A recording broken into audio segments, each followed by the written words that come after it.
나를 위해 오신 주님. 할렐루야. 연세중앙교회 장한진 목사입니다. 내가 거할 성소를 지으라 성막 강해. 오늘은 36번째 시간입니다. 저희가 내가 거할 성소를 지으라 책이 상권을 마치고 이제 오늘부터 하권을 공부하게 됩니다. 하권에는 어떤 내용이 있는지 저희가 한번 목차를 통해서 알아보도록 하겠습니다. 황금의 집 성소, 그래서 성소 안에 있는 세 가지 기구에 대해서 공부를 하고, 그리고 5부에 가서는 지성소에 관해서 공부합니다. 6부에 가서는 여러 가지 제사에 대해서 공부해 보도록 하겠습니다. 오늘은 그 4부 황금의 집 성소에 대해서 공부를 하겠는데, 먼저 한번 우리가 전체적인 성막의 평면도를 한번 보도록 하겠습니다. 여기 출입문이 있고요. 그리고 제일 먼저 만나는 기구가 바로 번제단입니다.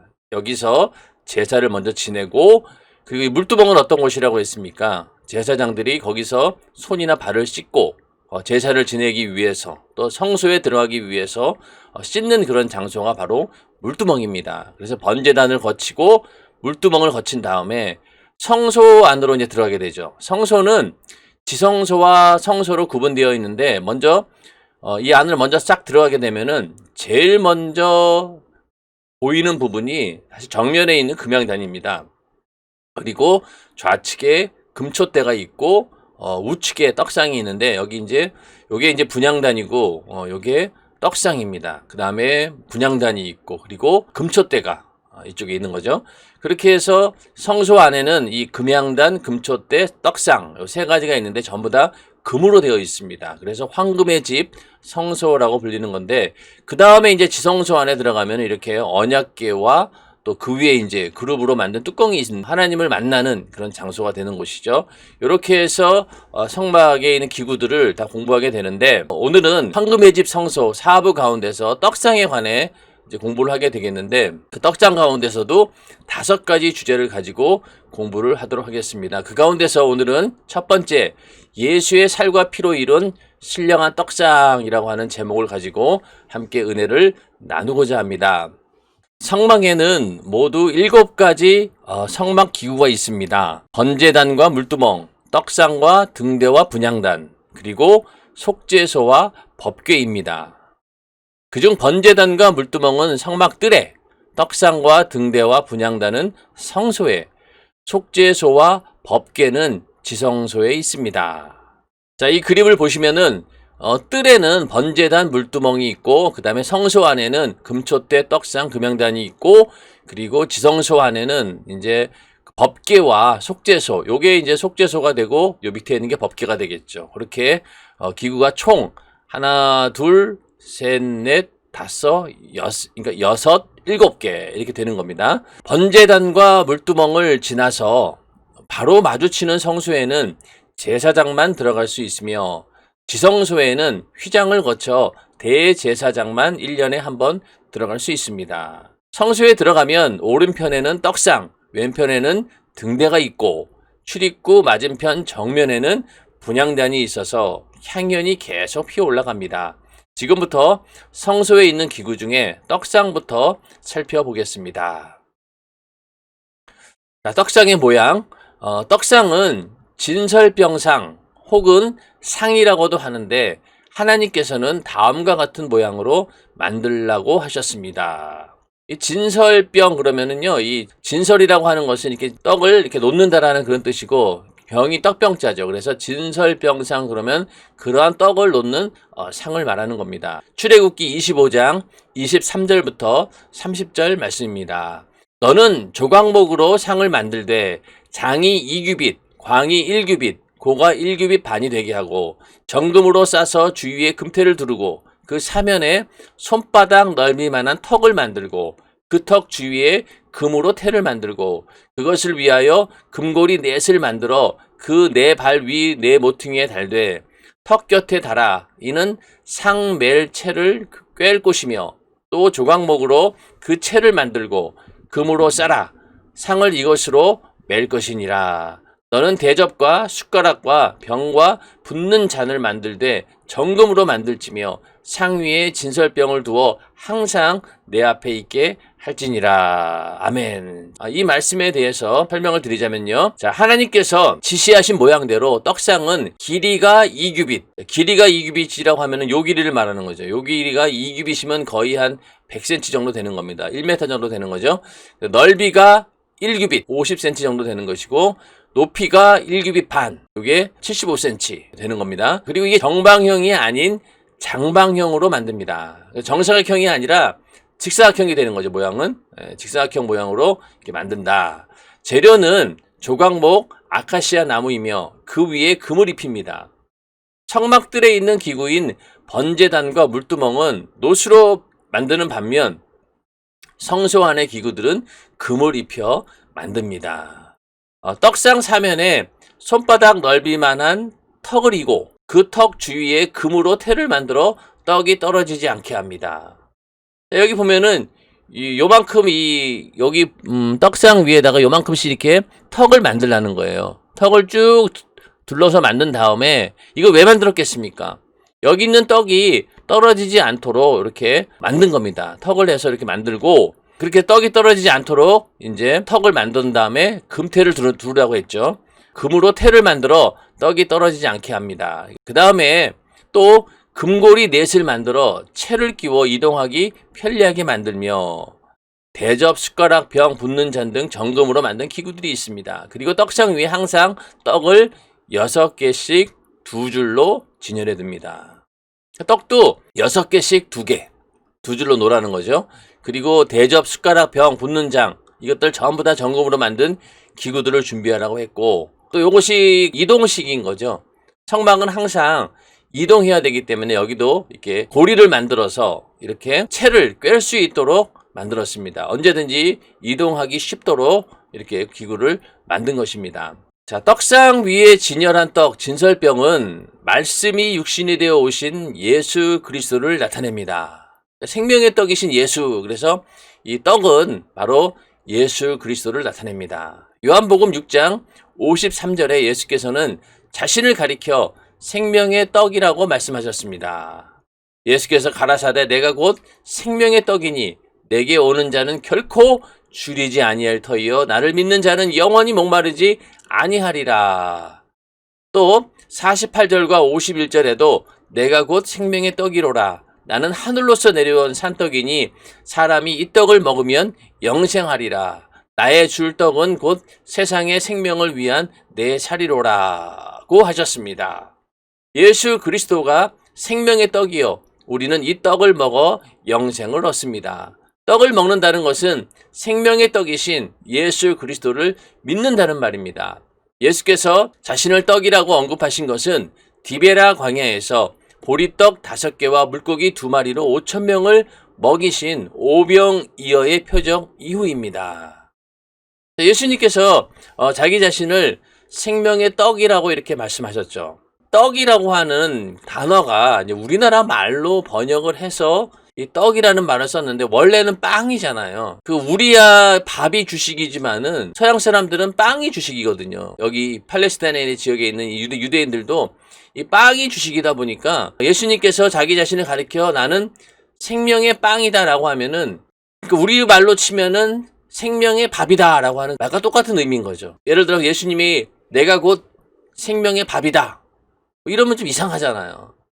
그래서 빵을 번역하는 과정에서 떡으로 했는데 떡이라고 하면 우리의 주식은 아니죠. 이 생명의 떡이라고 하는 것은 생명의 양식이다 라고 이렇게 이해하면 됩니다. 이렇게 예수님께서 내가 곧 생명의 떡이다 라고 한 이야기를 이제 하신 때가 언제냐, 바로 디베라 광야에서 보리떡 5개와 물고기 2마리로 5,000명을 먹이신 이 오병이어의 표적 이후입니다. 자, 한번 그 내용을 보면은요, 예수의 행하신 표적을 본 사람들은 그를 선지자로 보고 예수를 억지로 임금 삼으려 했지만 주님은 그것을 미리 아시고 무리를 피하셨습니다.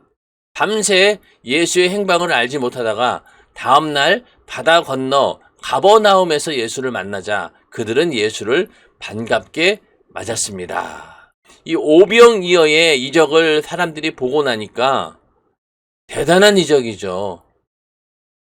그걸 본 사람들이 야, 예수가 정말로 대단한 사람이구나. 저가 바로 선지자고 우리가 기다리던 메시아구나.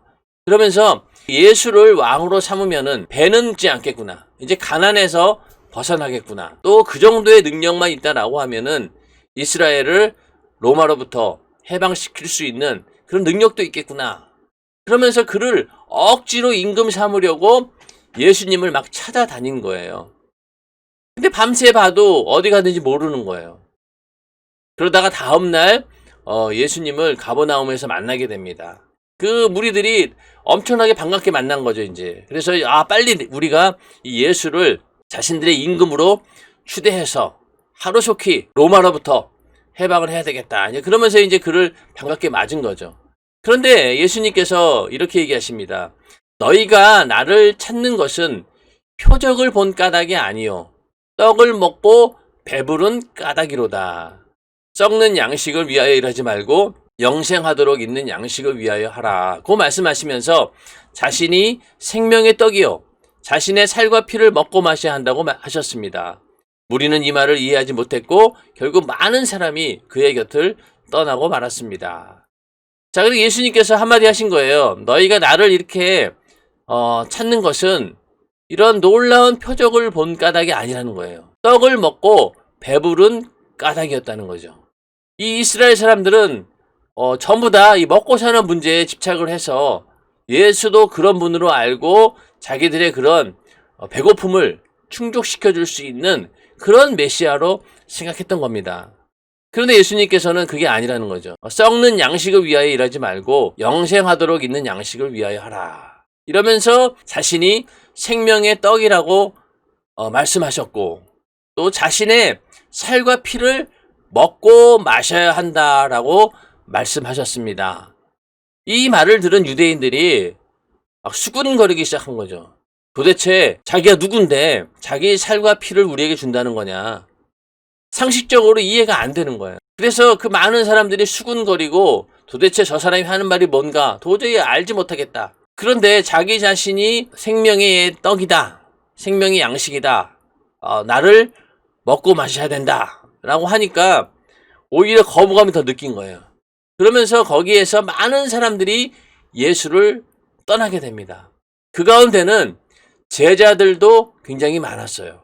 12제자뿐만이 아니라 예수님을 계속 추종하던 많은 제자들이 있었는데 그들이 오병이어의 이적을 보고 야, 저분이면은 정말로 메시아가 될 수 있겠구나라고 희망을 품고 쫓아다녔는데 갑자기 이상한 소리를 하다 보니까 이게 좀 뭔가 우리가 기대한 거와는 완전히 다른데? 그러면서 예수를 떠나가게 됩니다. 그래서 이 생명의 떡이다라고 하는 그런 말씀을 하신 것은 바로 오병이어의 이적을 직접 보여주고 또 그것을 본 사람들 앞에서 이 말씀을 하신 것입니다. 자, 예수께서 탄생하신 곳의 지명인 베들레헴의 원뜻은 떡집입니다. 예수 그리스도는 하나님의 아들이지만 사람의 육체를 입고 오신 분입니다. 하나님의 아들이 육신을 입고 오셨다는 것만 해도 놀라운 일인데 그런 분이 탄생하신 곳이 초라한 말구유였습니다. 자, 베들레헴, 예수님께서 탄생하신 그 도시 베들레헴의 원래의 원어의 뜻이 뭐냐면 바로 떡집이에요. 떡집. 이것은 왠지 생명의 떡으로 오신 그 예수 그리스도가 베들레헴에 태어났다라고 하는 말하고 딱 맞아떨어지는 거죠. 베들레헴은 떡집이다. 거기서 떡이 나온 거죠. 예수라고 하는 그 신령한 떡이 거기서 나오게 된 겁니다. 이것도 참 우연의 일치라고 보기에는 하나님께서 이미 다 계획하신 일들이라는 것이 너무나 분명한 거죠. 그래서 베들레헴은 원뜻이 떡집이었다. 그러면서 그분이 이제 이 땅에 오셨는데 육신을 입고 오신 것만 해도 참 놀라운 일인데 그런 분이 초라한 말구유에서 태어나셨다. 자, 예수의 그 부모인 요셉과 마리아가 호적을 하기 위해서 예루살렘으로 가게 됩니다. 그러다가 마리아가 고통이 이제 진통이 계속 오니까 어쩔 수 없이 하루를 묵으면서 거기서 이제 아이를 낳게 되는데 그 아이를 낳게 한 그곳이 어떤 곳이었느냐? 바로 초라한 말구유였다는 거예요.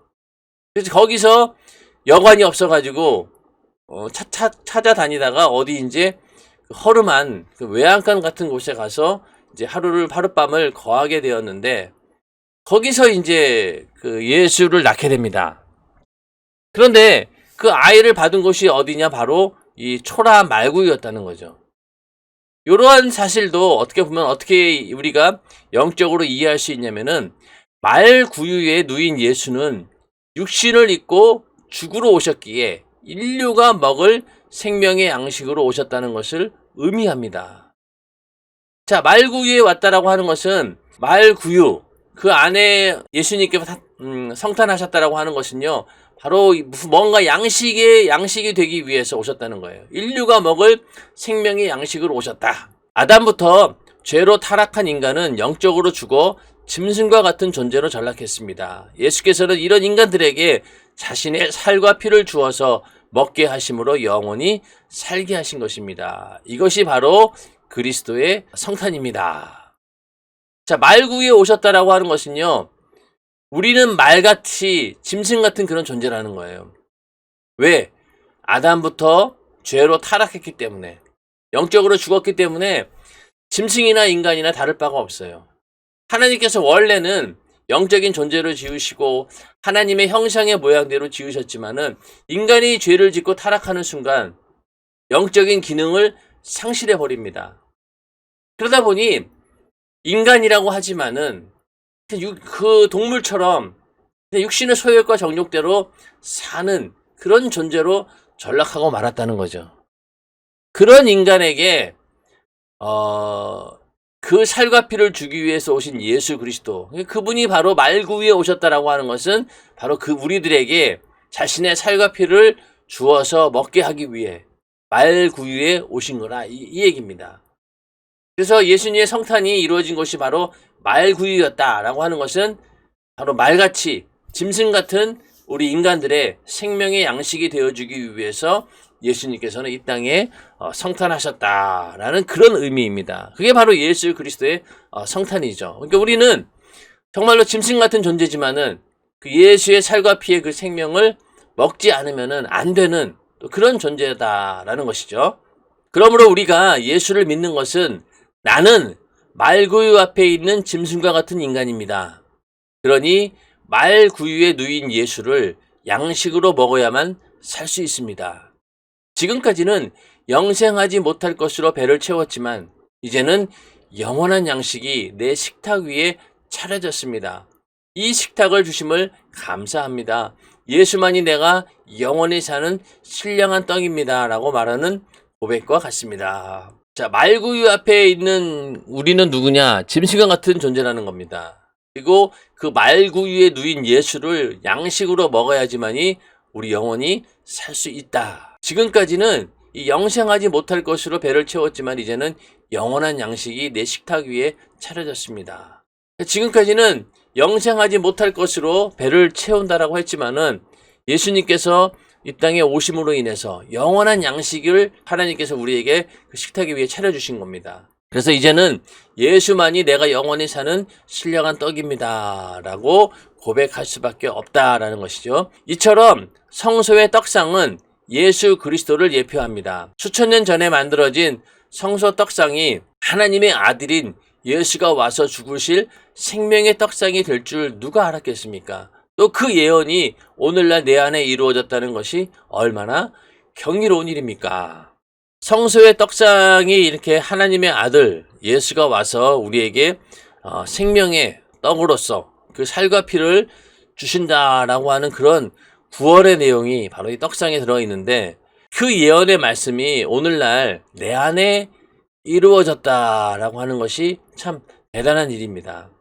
예수 믿고 거듭나 하나님의 자녀가 되었다라고 하면은, 이제는 내 안에 그런 하나님께서 언제든지 주시는 그 신령한 살과 피, 그 떡을 제공해 주는 그런 식탁이 마련되었다라고 하는 것입니다. 자, 그 다음에 신령한 음료이신 예수 그리스도, 하나님께서는 떡상 위에 병과 잔도 만들어 놓으라고 명하셨습니다. 금 대접에 떡을 담았다면 병에는 포도주를 담았습니다. 떡은 예수의 살을, 포도주는 예수의 피를 상징합니다. 3700년 전에 만든 성막안, 성소에 놓을 떡상 위에 떡과 아울러 포도주 담을 병을 준비하라고 하신 것은 장차 하나님의 아들 예수 그리스도께서 이 땅에 오셔서 인류의 죄를 사해 주시고자 어떠한 죽임을 당할 것인지를 정확하게 예표하고 있습니다. 자, 떡과 함께 병과 잔도 준비하라고 했는데 그건 바로 포도주를 담기 위해서 그렇습니다. 그래서 오늘날 우리도 주의 만찬을 할 때 떡하고 뭘 먹습니까? 포도주인데 저희는 이제 포도주가 아니라 포도즙을 이렇게 물로 만들어서 먹게 됩니다. 바로 예수의 살과 피를 먹으면서 우리가 예수의 생애를 기념하는, 그것이 바로 주의 만찬이라고 하는 그 시간이죠.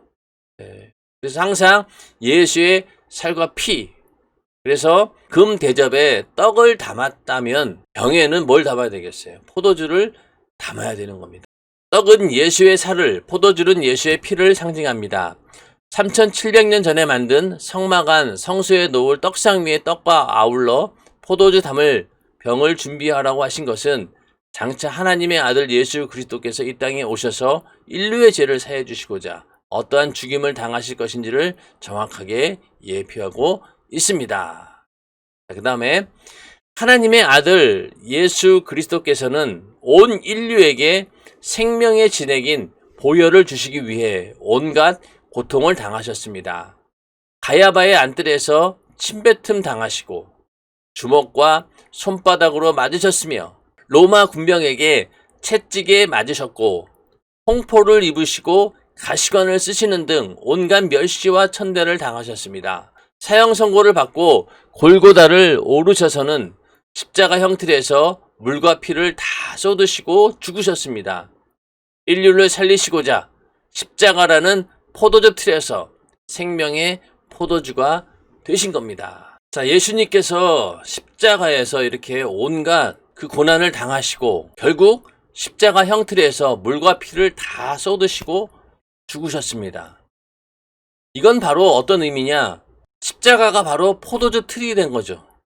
거기서 생명의 포도주가 되었다는 겁니다.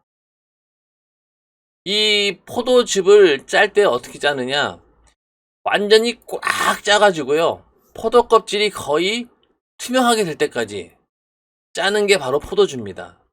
그러므로 십자가에서 고난이라고 하는 고난은 다 당하셨죠. 인간이 당할 수 있는 모든 고난을 그곳에서 당하셨습니다. 떡상에다가 떡을 담고 병에는 포도주를 담으라고 했는데 바로 떡이 예수의 살을 의미한다라고 하면은 이 포도주는 바로 예수의 피를 상징하는 것이죠. 자, 하나님께서는 성소한 떡상 위에 이처럼 인류를 살리는 생명의 포도주를 담을 병을 마련해 놓으라고 명령하셨습니다. 그렇기에 우리도 주님 앞에 다 부서지고 다 깨지고 다 없어져서 오직 주님께 올려드릴 것만 남은 자가 되어야 하고 주님께 올려드릴 것만 담을 병이 되어야 합니다. 사도 바울은 자신의 삶을 가리켜 관제와 같이 부음이 되었다라고 했습니다. 관제는 구약시대 제사에서 제물에 포도주나 술, 기름, 피 등을 붓는 의식을 말합니다. 관제에 사용하는 포도주는 포도주 틀에서 포도 껍질이 백지장처럼 될 때까지 액체를 다 짜냅니다. 사도 바울은 지금 그렇게 자신을 남김없이 다 쏟아내어 주님께 드린 바 되었다고 고백하고 있는 것입니다. 오늘날 교회의 일원인 우리도 자신의 모든 것을 아낌없이 주께 드려 피의 생명으로 주님과 함께 영원히 살아야 합니다. 이것이 우리의 믿음이요 신앙입니다.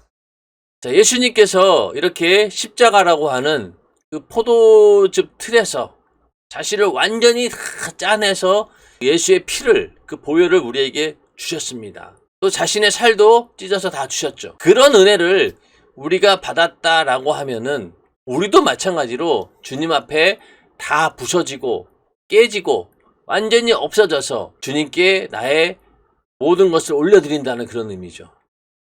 그러니까 사도 바울이 관제와 같이 자기 자신이 부음이 되었다라는 이 고백은 나의 모든 것을 마치 포도즙 틀에서 포도를 짜서 거기에 나오는 그걸 가지고 하나님께 제사를 드린다. 그게 바로 관제거든요.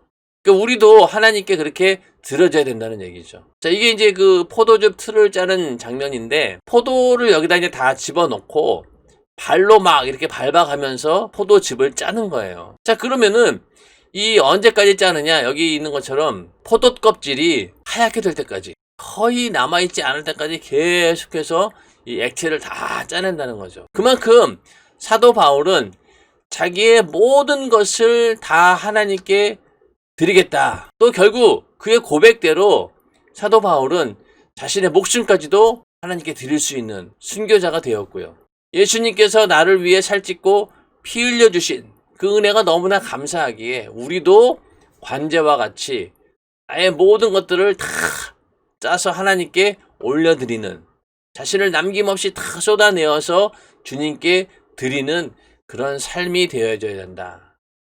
그것이 우리의 믿음이고 또 우리의 신앙이 되어야 된다라고 말씀하고 있습니다. 자, 성령으로 소유하는 예수의 살과 피, 떡상이 있는 성소는 번제단과 물두멍을 지나야 들어갈 수 있으며 오직 제사장만 들어가는 곳입니다. 안식일마다 6덩이씩 2줄로 하나님 앞에 진설한 이 떡은 제사장이 먹는 양식입니다. 제사장들은 이 떡상 주변에 모여 하나님을 경배하고 교제했습니다. 자, 이 떡상에 있는 이 떡은 누가 먹느냐? 바로 제사장들이 먹는 양식입니다.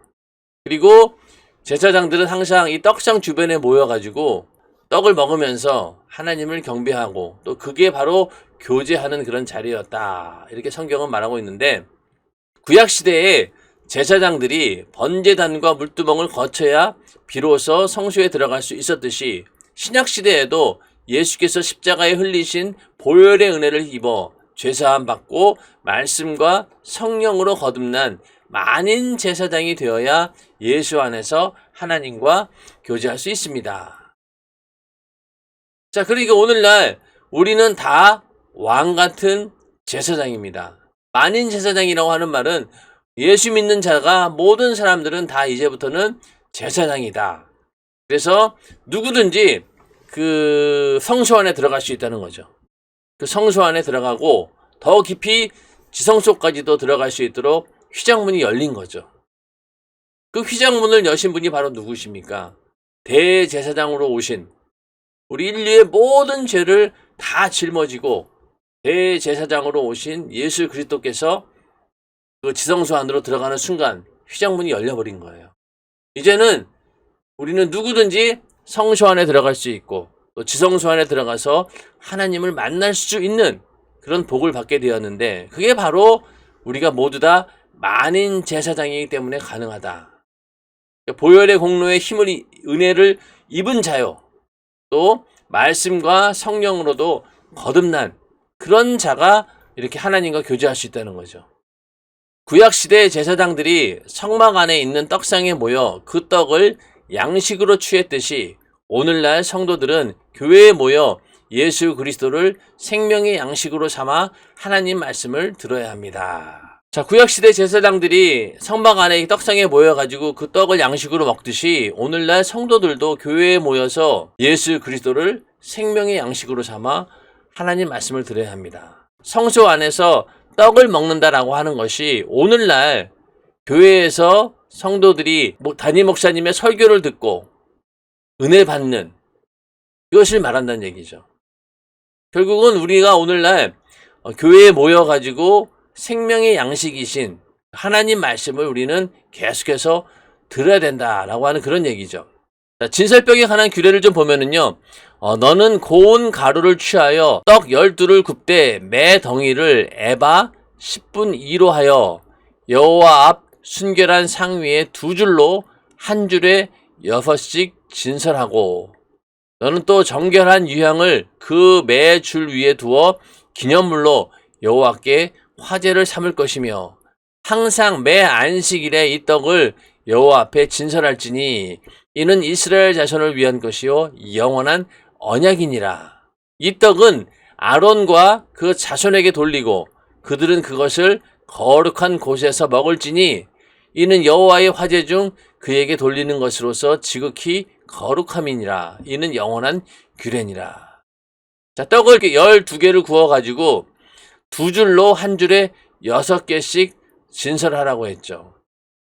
그리고 이 떡을 아론과 그 자손, 제사장들에게 돌리고 그들은 그것을 거룩한 곳에서 먹어야 된다라고 이렇게 성경은 말씀하고 있습니다.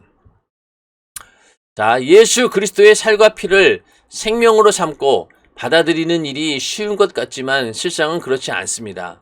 예수께서 내 살을 먹고 내 피를 받아 마시라고 할 때 그 당시 얼마나 많은 바리새인이 예수를 힐난했는지 모릅니다. 유대인으로서는 도저히 이해할 수 없는 신성모독적인 말이었기 때문입니다. 홍해를 가르시고 여리고 성을 무너뜨리신 하나님, 광야에서 만나를 주시고 반석을 쳐서 생수를 마시게 한 이적의 하나님은 믿었지만 예수를 하나님의 아들로 볼 수는 없었습니다. 하늘에서 만나가 내려오는 것은 믿을 수 있어도 예수를 하나님이 주신 하늘에서 내려온 산떡, 생명의 떡으로 보지는 못했다는 말입니다. 광야에서 이스라엘 백성들이 하나님과의 관계 속에서 하나님이 베푸셨던 그 수많은 이적들을 그들은 다 믿었습니다. 그런데 하나님의 아들 예수가 십자가에 달려 피 흘려 죽으심으로 우리 인간을 구원하기 위해 오실 것이다 라고 하는 것은 이해하지 못하는 거예요. 자기들이 가지고 있는 그 메시아관이 있는데 그것이 예수가 하는 행동하고 맞지 않는 겁니다. 그러므로 이 당시에는 자기 자신들이 하나님을 잘 안다라고 했지만은 결국은 그들 눈앞에 있는 예수는 보지 못했다라고 하는 것이 굉장히 안타까운 일이죠. 제자들도 마찬가지였을 것입니다. 예수께서 십자가에 못 박히기 전에 만찬을 베푸시고 떡을 떼어주면서 받아 먹으라 이것이 내 몸이니라 하시고 또 잔을 가지고 살해하시고 저희에게 주시면서 너희가 다 이것을 마시라 이것은 죄사함을 얻게 하려고 많은 사람을 위하여 흘리는 바 나의 피 곧 언약의 피니라 하고 말씀하실 때 어떻게 이와 같은 일이 믿어졌겠습니까? 믿어졌다면 그들은 예수께서 유대인들에게 잡히실 때 절대 도망가지 않았을 것입니다. 자, 제자들도 예수님께서 마지막 만찬에 떡을 떼면서 이것은 내 살이니 먹어라. 또 포도주를 주시면서 이것은 내 피다. 너희가 받아 마셔라. 이렇게 얘기를 하니까 이걸 어떻게 받아야 될지 모르는 거예요. 제자들은. 아마 이해를 못했을 거예요. 만약에 그게 믿어졌다라고 하면은요. 예수가 붙잡혔을 때 절대 도망가지 않았겠죠. 근데 몰랐다는 거예요. 그런 제자들이 예수를 생명의 산떡으로 믿게 된 결정적인 계기가 있었습니다. 그것은 바로 오순절 마가다락방의 성령 강림 사건입니다. 예수께서 부활 승천하시고 성령이 마가다락방에 임한 이후부터 제자들은 예수를 생명의 산떡으로 온전히 믿게 되었습니다. 다시 말해 성령의 역사가 아니고는 예수를 생명의 산떡으로 믿을 수 없는 것입니다. 자, 예수님께서 내가 생명의 떡이다.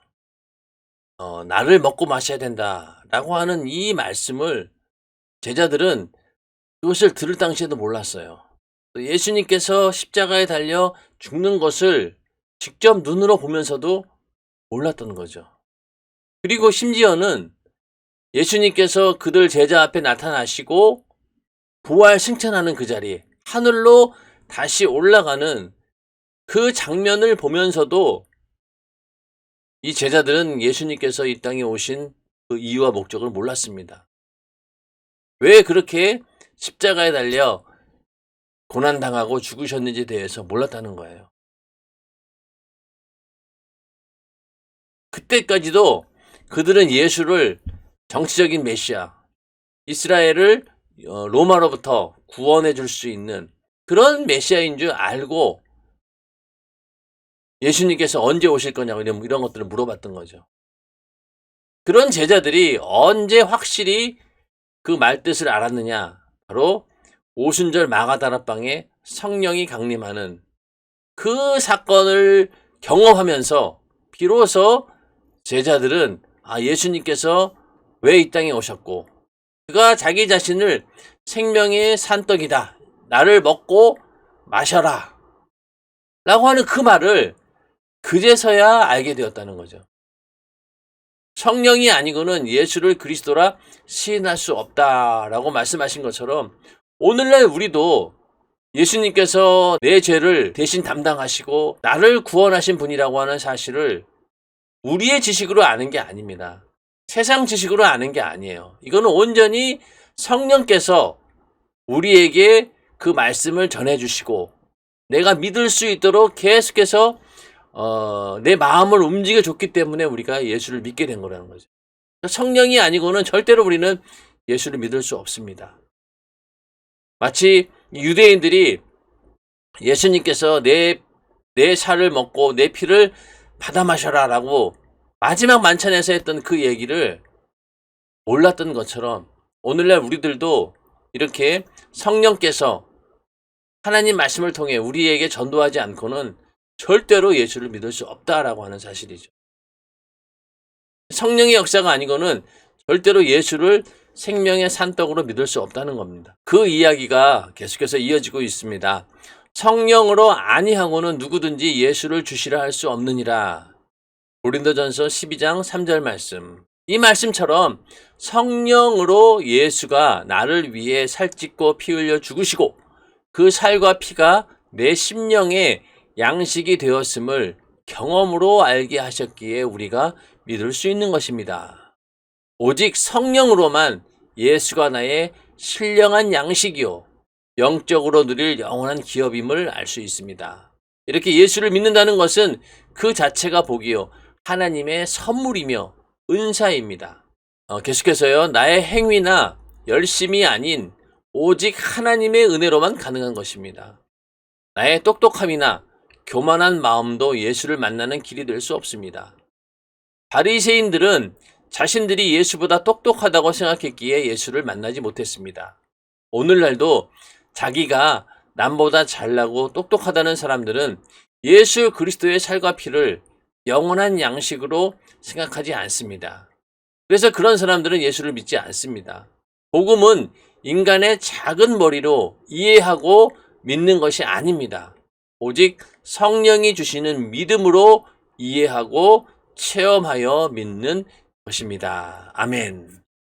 여기 있는 이야기는 우리가 굳이 설명하지 않아도 다 아는 내용인데 하여튼 성령으로만 예수를 알 수 있다는 거죠. 그리고 우리가 그렇게 예수를 알고 믿게 되었다라고 하는 것이 복이고 또 하나님의 선물이라는 거예요. 하나님께서 일방적으로 주셨다는 겁니다. 선물은 내가 달라고 해서 받는 것도 아니고 주고자 하는 사람 마음대로가 바로 선물이잖아요. 그리고 선물로 줄 수밖에 없는 게 바로 우리가 받은 은혜입니다. 이 구원이라고 하는 것은 하나님께서 선물로 줄 수밖에 없는 거예요. 왜? 인간의 능력으로는 그걸 받을 만한 자격도 안 되고 능력도 안 되기 때문에 하나님께서 일방적으로 우리에게 선물로 주시는 것, 그게 바로 구원의 은혜입니다. 그게 어떻게 이루어졌느냐? 바로 성령의 역사로 이루어졌다는 거죠. 그런데 오늘날 예수 믿지 않는 사람들은 어떻습니까?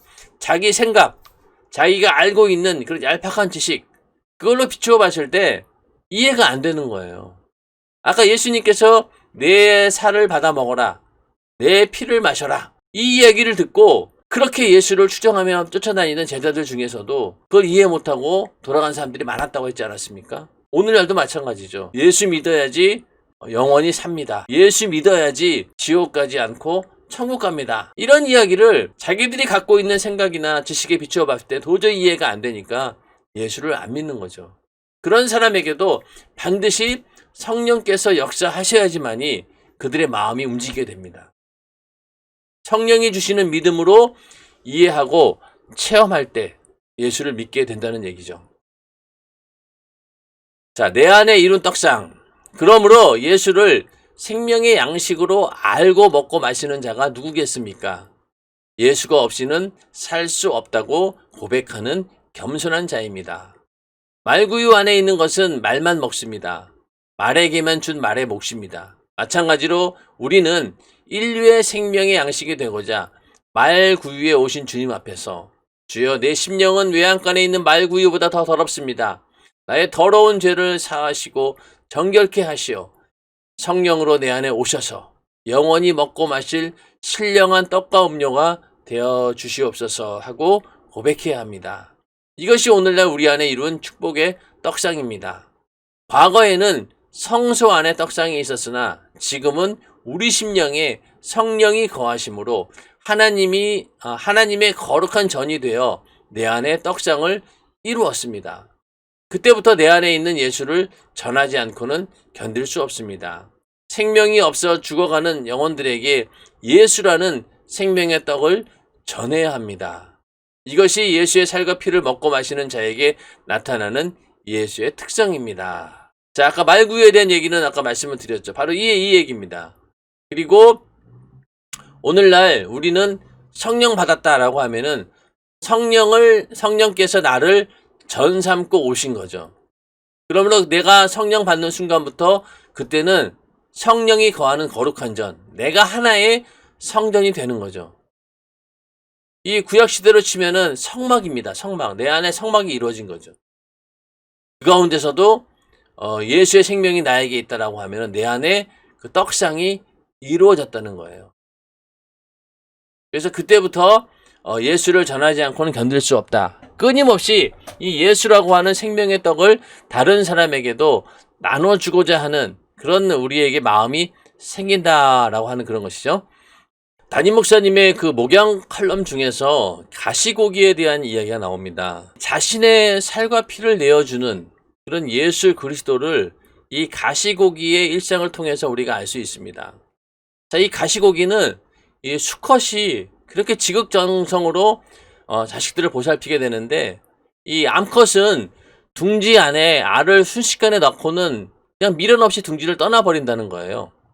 이때부터 수컷 가시고기는 먼저는 덤벼드는 침입자들을 물리치고, 그리고 이거 둥지 안에 새물을 넣어주기 위해 앞 지느러미를 이용해서 끊임없이 부채질을 하면서 먹지도 않고 잠도 자지 않고 알을 지키는 일에 전념한다. 수컷 가시고기는 알을 낳게 되면 그 알을 지키기 위해서 또 그 안에다가 새물을 넣어주기 위해 지느러미를 계속 움직이는 거예요.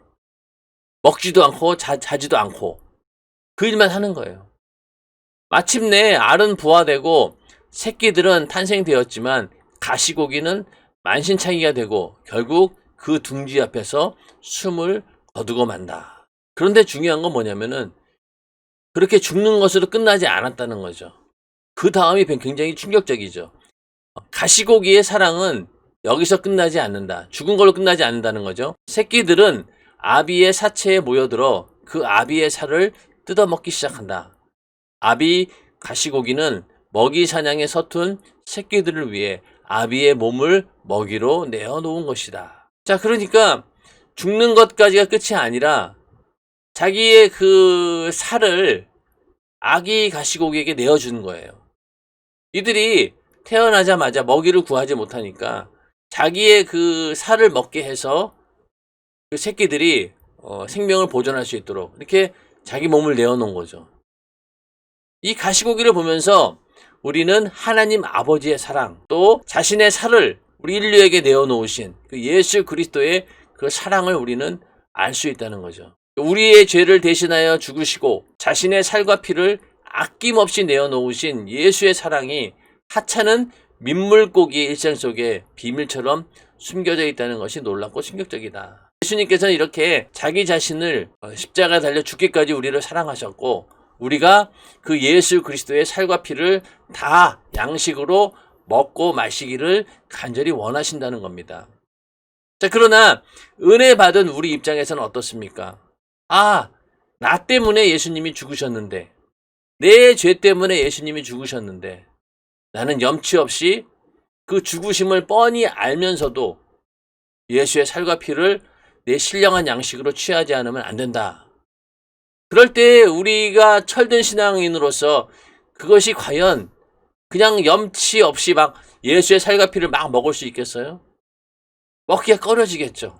만약에 이 가시고기, 새끼 가시고기가 지금 먹고 있는 그 살이, 그 먹이가 자기 아버지의 살이라고 하면은 그렇게 철없이 먹겠냐는 거예요. 오늘날 우리도 마찬가지입니다. 내가 예수의 피, 예수의 죽음으로 내가 구원을 받았다라고 하면은 그 은혜의 분량을 아는 사람은 예수 그리스도의 살과 피를 내 양식으로 먹으면서도 참 염치 없고 송구스러운 거예요.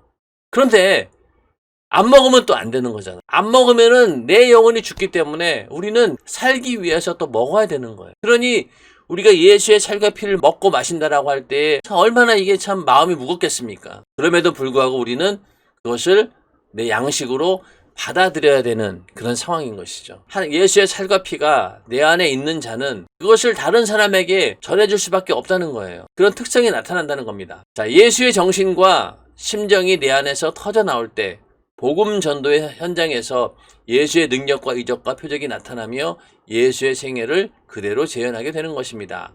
하나님 말씀을 선포하는 교회는 신령한 떡을 공급하는 곳입니다. 예수는 생명의 떡을 만들어내는 공장과 같고 교회는 그 떡을 나눠주는 떡집이요. 우리는 그 떡집에 속한 소매상이라 할 수 있습니다. 그리고 이 떡은 무제한 공급될 수 있습니다. 쉬거나 썩지 않고 영원합니다. 우리는 이 떡을 거저 주어야 합니다. 누구든지 와서 값없이 먹게 해야 합니다. 이것이 바로 전도입니다. 자, 예수는 생명의 떡을 계속 만들어내는 그런 공장의 역할을 하고 교회는 그 떡을 나눠주는 곳이고 우리는 그 떡을 분배하는 그런 소매상의 역할을 한다. 이렇게 비유를 하고 있는데 하여튼 우리는 예수의 살과 피를 먹은 자로서 그 피를 다시 다른 사람들에게 전해주는 것. 그들도 교회에 와서 이 신령한 양식을 먹을 수 있도록 인도하는 것. 이게 바로 전도라는 거죠. 주님께서는 의에 줄이고 목마른 자는 배부를 것이라 하시면서 누구든지 예수께로 오라고 지금도 초대하고 계십니다. 우리는 어떤 일이 있어도 이 땅에 사는 동안 영의 양식과 음료가 없어 굶주리는 자가 되지 말고 내 안에 진설한 이 예수 그리스도라는 생명의 떡과 음료를 마음껏 먹고 마시고 나아가 그 신령한 떡과 음료를 많은 사람에게 전하는 자가 되어야 합니다. 예수의 생명과 말씀으로 풍성한 식탁, 떡상은 항상 떡을 진설하는 데만 사용했습니다. 하나님께서는 상 위에 진설병을 두어 항상 내 앞에 있게 할지니라고 하고 말씀하셨습니다. 떡이 없는 빈 상은 쓸모가 없습니다. 또 잠시라도 떡상이 비게 해서는 안 됩니다. 언제나 떡상에는 떡이 놓여 있어야 합니다. 떡은 예수 그리스도를 상징하고 또 하나님 말씀을 상징한다고 했습니다. 떡상 위에는 진설병만 있어야 하듯이 교회에는 언제나 예수의 생명과 하나님 말씀만 있어야 합니다. 성막에 떡상을 만들어 놓은 이유가 제사장들이 그 진설병을 먹고 사명을 감당하게 하려는 것이었듯 신약시대 교회에서도 생명의 양식인 하나님 말씀이 늘 넘쳐난 것은 성도들이 마음껏 먹고 주의 일을 감당하게 하려는 것이었습니다. 생명의 떡이신 예수께서는 내게로 오는 자는 결코 줄이지 아니하리라고 말씀하셨습니다. 누구든지 예수 앞에 가면 줄이는 자가 없습니다. 기도하면 응답을 주시고 충성하면 면류관을 주시고 예물을 드리면 30배, 60배, 100배, 1000배, 10,000배로 갚아주시고 목숨을 내놓으면 영원한 생명을 주시는 분이기 때문입니다. 자, 내게로 오는 자는 결코 줄이지 않는다. 기도하면 응답, 충성하면 면류관, 예물을 드리면 또 하나님께서 갚아주시고 자, 이러한 모든 하나님께서 우리에게 주시는 것들은 신령한 것들이에요. 결코 줄이지 않는다라고 하는 것은요, 우리의 어떤 육신의 양식을 안 먹어서 줄이는 그런 게 아니라 심령이 가난한 자, 그 가난한 심령을 예수의 생명으로 채워준다는 것이죠. 그러므로 이 얘기는 예수 믿으면은 우리가 부자 되어가지고 육신이 잘 먹고 잘 산다 그런 얘기가 아니라 육신은 비록 배가 고플 수도 있고요. 육신은 여러 가지 문제로 인해서 고통당할 수도 있습니다. 그런데 더 중요한 건 뭐냐면은 그것을 초월하여서 우리 안에 예수의 생명을 주시게 되면은 그 생명으로 넉넉히 이 세상을 이긴다는 얘기입니다. 자, 예수 믿는 사람들이 권력 있고 돈 많은 사람이 부럽지 않고 세상 어느 누구보다 자신이 최고로 행복한 사람이라고 느끼는 것은 예수 안에서 예수로 더불어 먹고 마시며 살고 있기 때문입니다. 주님과 관계를 경험으로 가진 사람들은 예수 없이 살 수 없습니다. 따라서 우리 모두는 경험의 신앙, 체험의 신앙, 즉 주 안에서 실제로 먹고 마시는 신령한 교제가 넘치는 신앙생활을 해야 합니다. 예수 믿는 사람들은요, 권력 있고 돈 많은 사람 부럽지 않아요. 왜냐하면 내 안에 그거보다도 훨씬 더 큰 것이 있기 때문에, 더 영원한 것이 우리에게 있기 때문에 절대로 그것을 그냥 마냥 부러워하지 않습니다. 라오디게아 교회에게 주님께서는 이렇게 말씀하셨습니다. 볼지어다 내가 문 밖에 서서 두드리노니 누구든지 내 음성을 듣고 문을 열면 내가 그에게로 들어가 그로 더불어 먹고 그는 나로 더불어 먹으리라. 여기서 두드린다라고 할 때 어느 특정 대상을 정해놓은 것이 아니라 누구든지 다 두드린다고 했습니다. 지금도 주님은 계속 두드리고 계십니다. 그때 누구든지 문을 열면 주님께서 들어오셔서 항상 함께 하신다는 말입니다. 주님께서 우리와 함께 하실 신령한 식탁은 이렇게 언제나 준비되어 있습니다.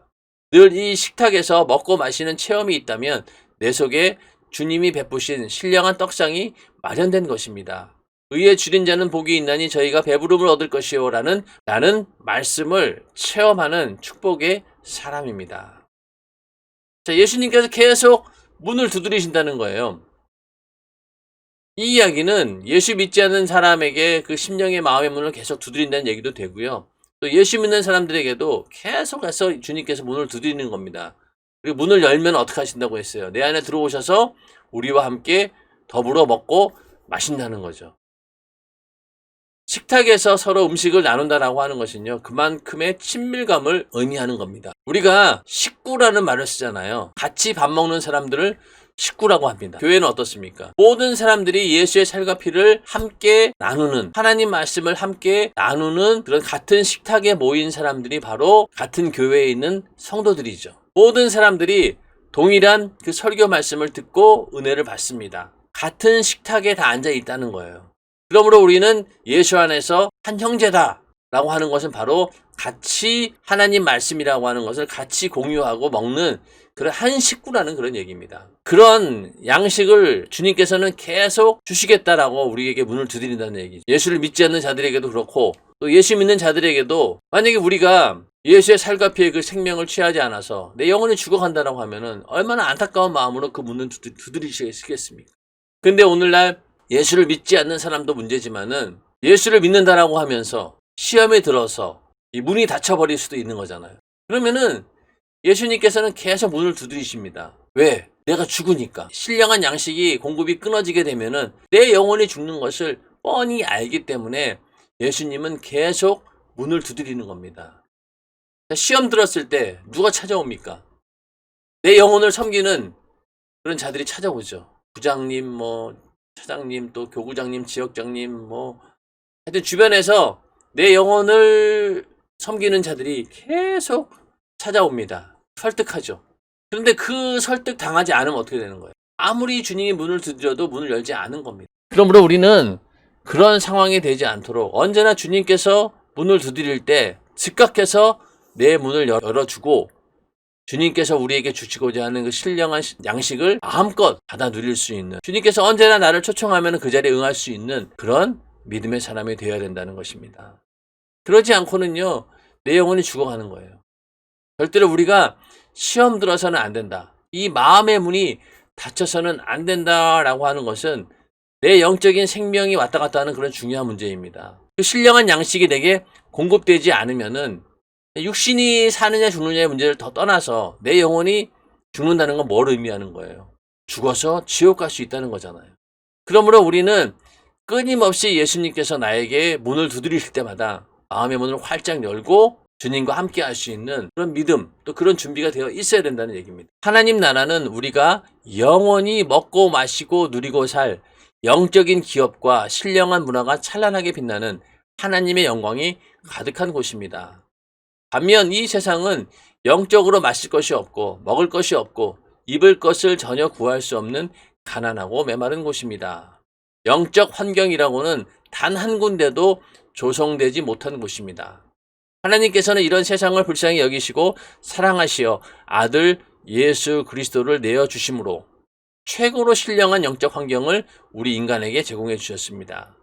하나님께서는 말씀으로 창조하신 천지 만물을 우리 육신의 떡으로 주시고 하나뿐인 아들을 이 땅에 보내시어 우리 영혼을 위한 떡으로 주셨으니 이 세계가 전부 다 우리를 위해 준비된 영육의 떡상이 된 것입니다.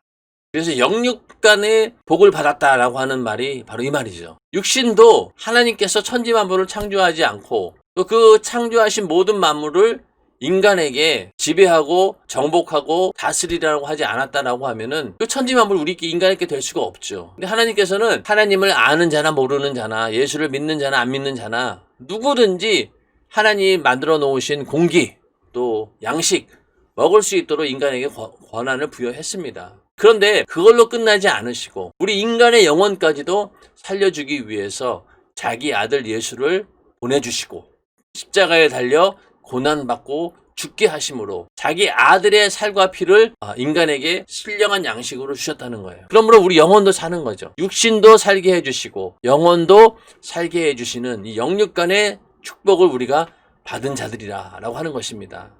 이제 어느 곳에서나 주님과 더불어 먹고 마실 수 있는 신령한 장소가 마련되었습니다. 하나님 나라가 우리 안에 임했기 때문입니다. 이때부터 우리의 모든 삶의 터전은 하나님의 영광이 가득한 곳이 됩니다. 세상의 많은 사람들은 하나님 말씀이 선포되는 순간부터 그것이 곧 나의 신령한 양식임에도 불구하고 이 소리를 신령한 떡상으로 알지 못합니다. 이것은 내 영혼의 영원한 영적 생명을 놓치는 것입니다. 그러나 우리는 이것을 신령한 나의 영적 생명을 위해 먹고 마시는 기업으로 알 뿐 아니라 먹고 마시며 누리고 있으니 참으로 복받은 자들입니다.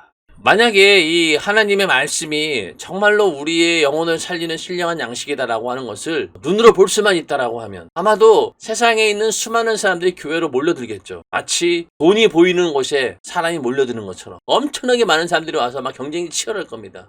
근데 그게 눈에 보이지 않는 거예요. 하나님의 은혜 입은 자만이 그 눈에 보입니다.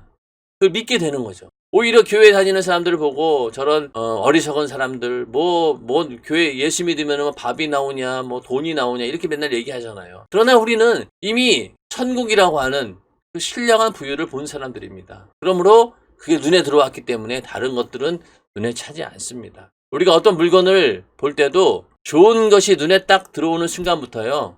그 이하 것들은 잘 눈에 들어오지 않아요. 그러니까 비싼 값을 주고라도 처음에 눈에 들어왔던 그거를 사게 되는 것처럼 우리는 천국이라고 하는 또 영원한 생명이라고 하는 하나님의 영광을 본 자들이에요. 그렇기 때문에 아무리 세상에서 대단한 것들이 있다라고 해도 그것이 눈에 들어오지 않습니다. 그러나 우리가 본 그 신령한 세계를 발견하지 못한 사람들은 우리를 이해하지 못하죠. 그리고 아무리 얘기해도 신령한 양식으로 받아들이지 않습니다. 그러나 우리는 그것을 알게 되었다.